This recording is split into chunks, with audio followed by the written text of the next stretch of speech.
জীবনে ছাত্রলীগের মার খেয়েছি, শরীর থেকে অসংখ্যবার রক্ত জড়িয়েছি, বিশ্ববিদ্যালয়ে শিবিরের মার খেয়েছি, অসংখ্যবার আমার শরীর থেকে রক্ত জড়াচ্ছে, জেল কেটেছি, জাতীয় পার্টির মার খেয়েছি।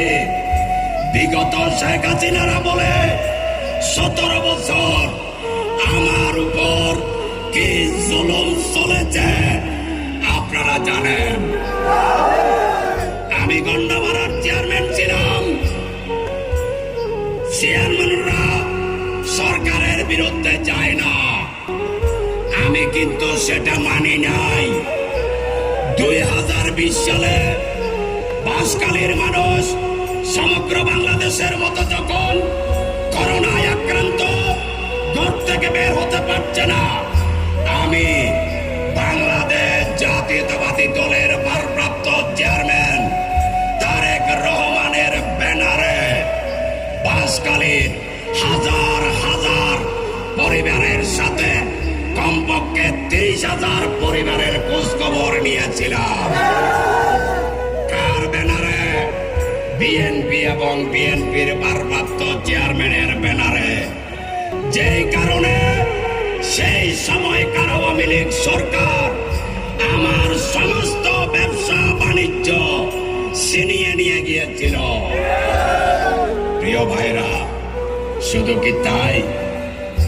2023 সালে শেখ মুজিব এবং শেখ হাসিনাকে কটূক্তি করার মিথ্যা অজুহাত তুলে আমাকে গন্ডামারার নির্বাচিত চেয়ারম্যান পদ থেকে আমাকে বরখাস্ত করা হয়েছিল।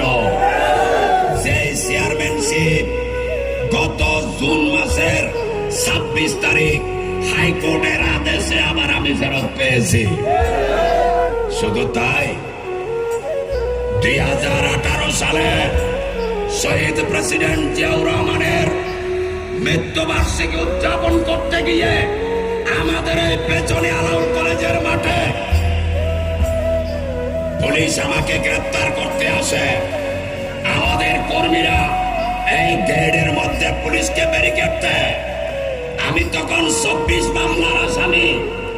আমি সেখানে বক্তব্য দিয়ে আমি চলে যাওয়ার পর তারপরের দিন আখতারুজ্জামান চৌধুরীর ভাগিনা আব্দুল্লাহ কবির চৌধুরী লিটন বাদী হয়ে আমার বিরুদ্ধে রাষ্ট্রদ্রোহ মামলা করেছিল।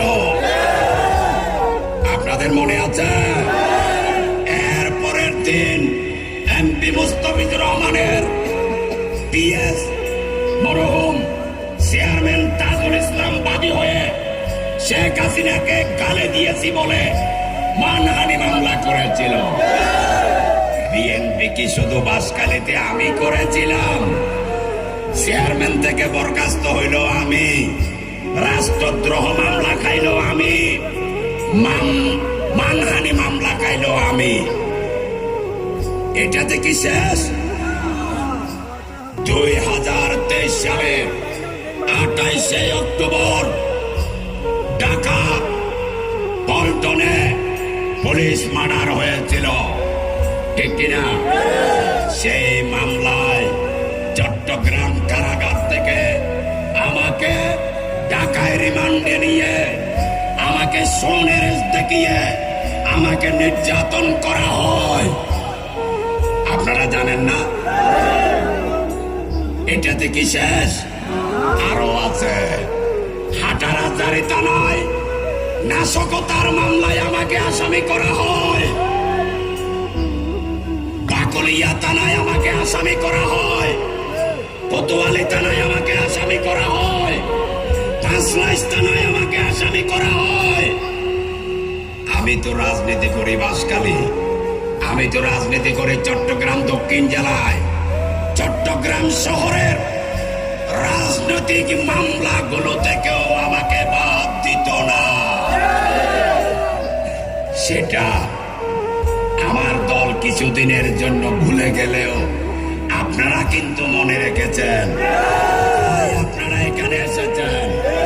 প্রিয় ভাইরা, শুধু কি তাই? 28শে অক্টোবরের